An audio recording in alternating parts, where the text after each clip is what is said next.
Hello. Okay, quick update. Since I've last posted, which was a while ago, I haven't died. Working on that. I've been building some things which I am now editing the videos for. So I have built things like this. And also this. And there are videos to come. But yeah, I've actually filmed way more than I thought I did for those, and it's taken me a long time to edit them. So they'll come out at some point in the future. What I'm doing in the meantime, and you can see what's happened here, and the title of the video probably gives this away, but I have upgraded our miter saw to a new miter saw. This was a miter saw that I bought new. This is a miter saw that I bought used. I'm going to talk about why I decided to do that and why I've moved on from this one. I'm not a professional, so this isn't a review of either saw. What it is my thoughts as a DIYer, as someone who doesn't know what they're doing, on whether or not it's worth buying a new saw, a cheaper new saw, or buying a better second-hand saw. And the considerations that I made when doing it, there's a few things with a cheaper saw that I think limit things you might want to do when woodworking that I think are addressed by buying a better saw, but buying second-hand always comes with a bit of risks. So first, let's go through what each of the saws are. So this here is an Einhell dual, hold on, let's just get it right here, a TCSN 2534-1 dual, I don't know what you call it, dual action. It can lean both ways, miter saw, which I bought new. There's the box to evidence such. And then this is the Festool KS60E, also dual bevel, whatever you call it, miter saw. So if we go through what each saw can do, with the Einhell I can cut slightly deeper or slightly wider boards. I think it's 34 centimeters, 340 mil that you can cut.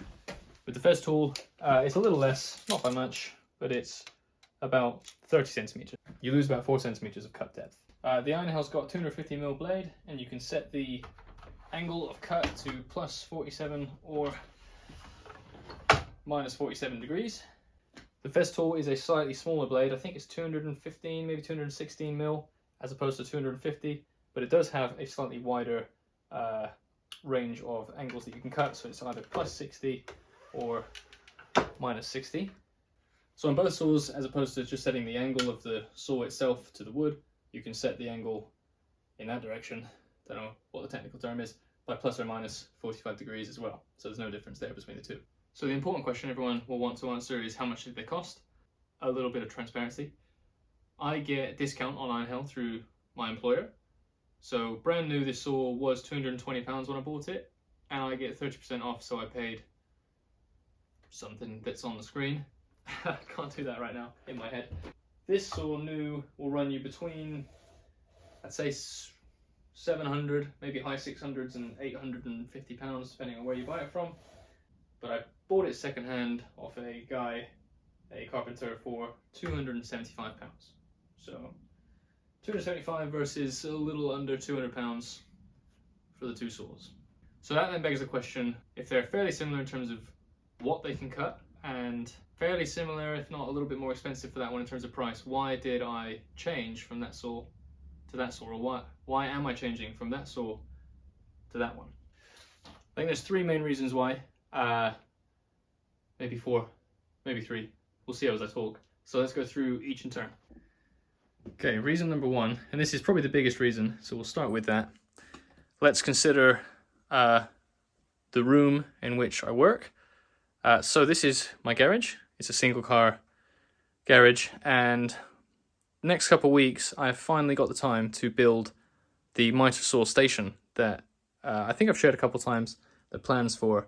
This wall of the garage is going to turn into one big workbench in which the miter saw lives, and I'm going to have stop blocks, everything, to make a more professional miter saw setup. Now, as part of that, and this is one of the biggest flaws, I think, of this style of miter saw, the Einhell, is that the sliding mechanism, which allows you to do the longer depth of cut, goes back out through the back of the saw. Now, what that means is I do get the wider range of cut, but I need the miter saw to sit very far away from a wall. if I was to set it to 45 degrees and then send it all the way back, you can see even sat this far away from the wall, I'm hitting the wall. So in the miter saw plans I've built that in because I didn't expect to have a different saw, and I've designed a workbench that is sort of 900mm deep, which is really deep for a wall-mounted workbench. Now the Festool, on the other hand, has the support rail coming out of the front of the machine. So at fully back, it is no further back than the back of the machine, as in the rails do not slide out the back.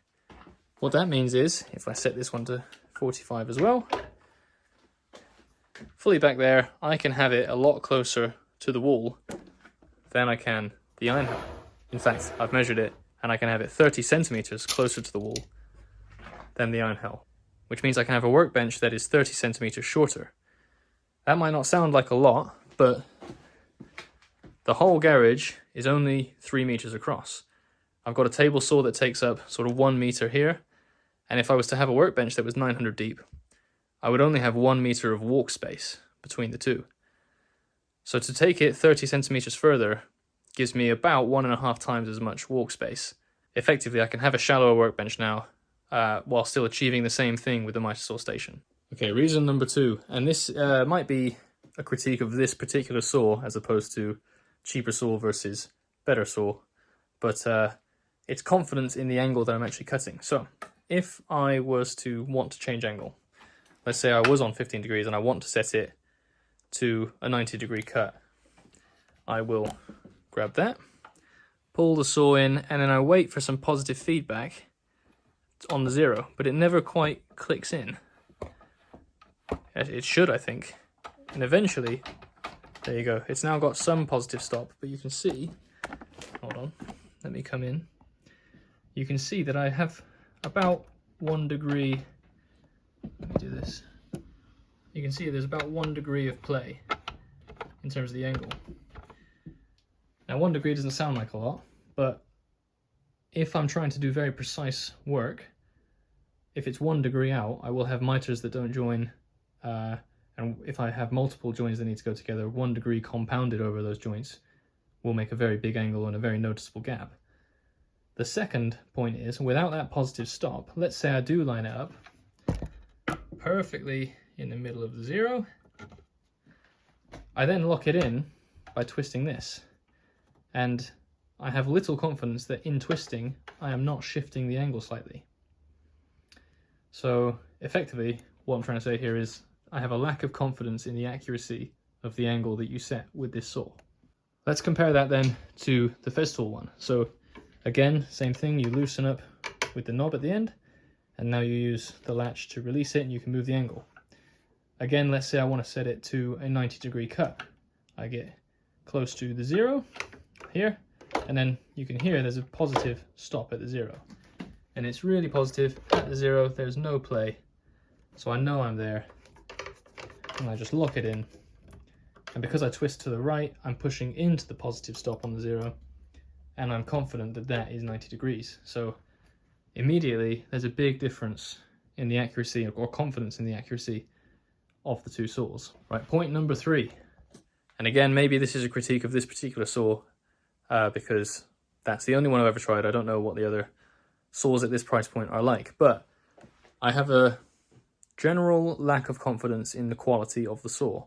And what I mean by that is, when I am at full extension and these rails are under the max amount of strain and load that they need to be under, I have little confidence that when I pull this down, there isn't a little bit of play side to side that's knocking the saw off of the angle that it's on.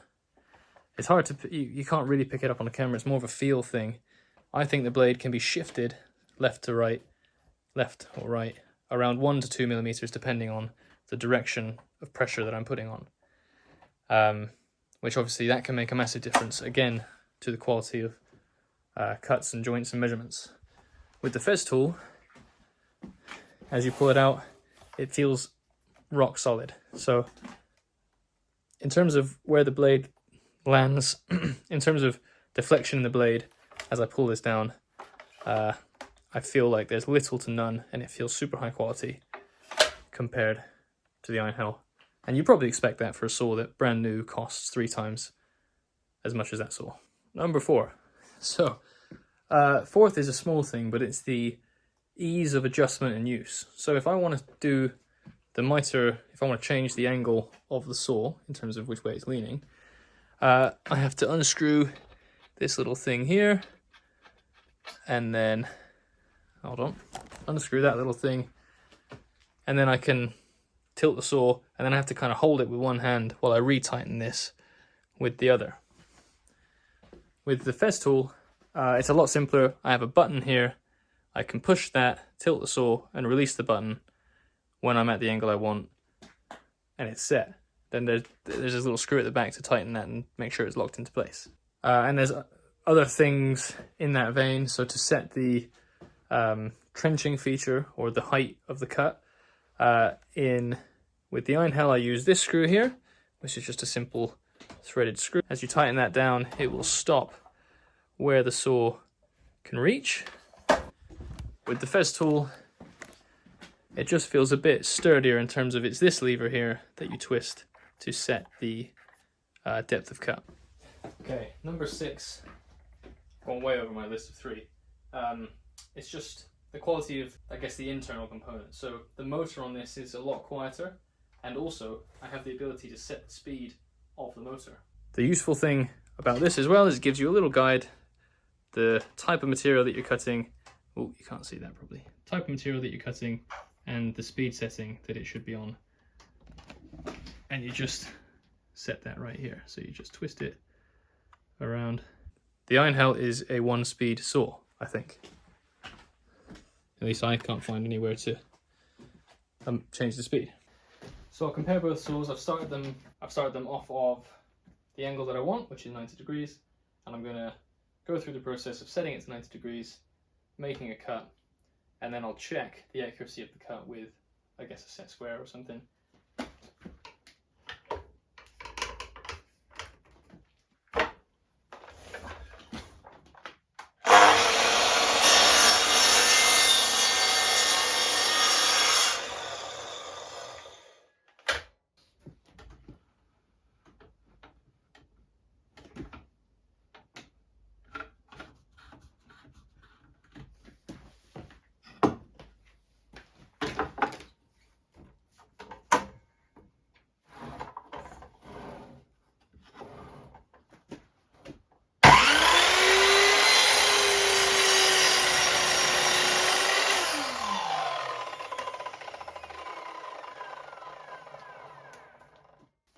Yes, I do realise now that I should have measured the accuracy of the cut before I then chopped it off. But let's check the accuracy of the Einhell cut and we'll do another one on there. With the Einhell, I did my best to set it to 0. Do you know what? It's pretty good actually. I'd say that's on 0. So I got pretty lucky that I set that right first time.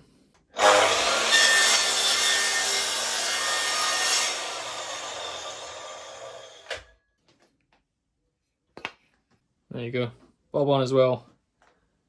So, that didn't really prove a lot, did it? I think something you hopefully could pick up from the two was, number 1, the motor on this one sparks when you start it, which is, you know, confidence filling. And also, it's just a lot louder. It's an abrupt start, whereas the Festool has a soft start motor. So, I'll do it again so you can maybe hear that this time.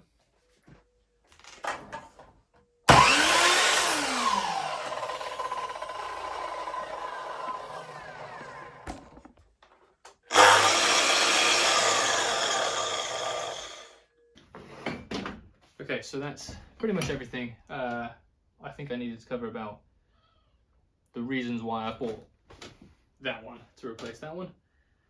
The only other thing I think to mention is if you're thinking about doing the same and you're debating which one to buy, there are some downsides to buying a used saw.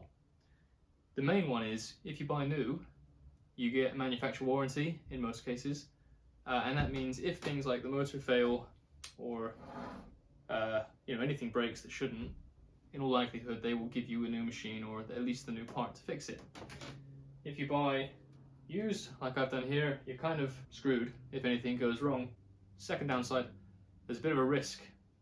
There's quite a big risk buying used tools that they are from unsavory sources, aka they've been nicked. So I bought this saw off of a guy who was upgrading all of his carpentry tools to battery power. And I met him in his workshop. He had loads of Festool tools. I was pretty confident that these weren't nicked. And I did that research before, you know, I'd seen the listing, I'd gone through his profile, seen he was a carpenter. I was pretty confident that he hadn't nicked these tools. And in fact, I know he hadn't nicked the tools.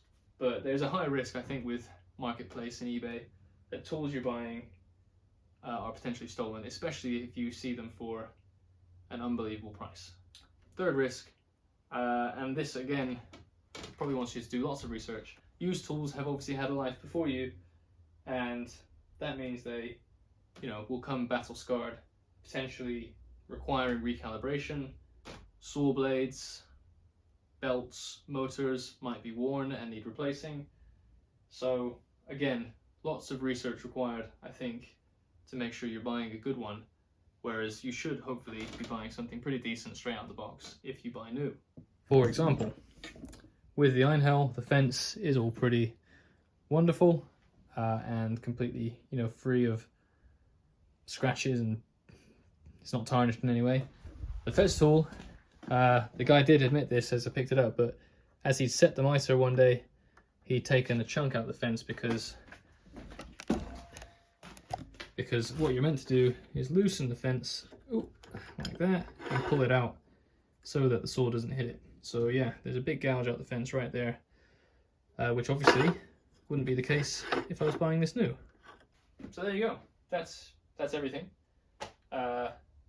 Next couple of videos will be back to normal. There's going to be the mitre station. That's going to be a big, maybe a series, because it's going to be a massive build. The sideboard's going to come out. The jewelry box is going to come out. Maybe there's some other stuff, can't remember. But the big project is now, the big future projects are now going to be in the workshop. So, we're going to build the mitre saw station. We're going to build the table saw outfeed table. We're going to get the bandsaw working again because I have broken it. I've stuck the drill press on a rolling cabinet, so I'll talk through that. We're going to upgrade the rolling cabinet that the belt and disc sander lives on, and what else? That's about it, really. We're going to sort out some wood storage. I've already started adding some workshop storage here and there, but all of this is going to, you know, get upgraded in the coming weeks and months. So lots going to happen. Yeah, I'll get back on top of it with the videos. It's been pretty busy, you know, with the whole getting married thing and having a job. So yeah. I did eventually find the locking pin to put it in place. It's this little thing here, in case you've got this saw and care about that.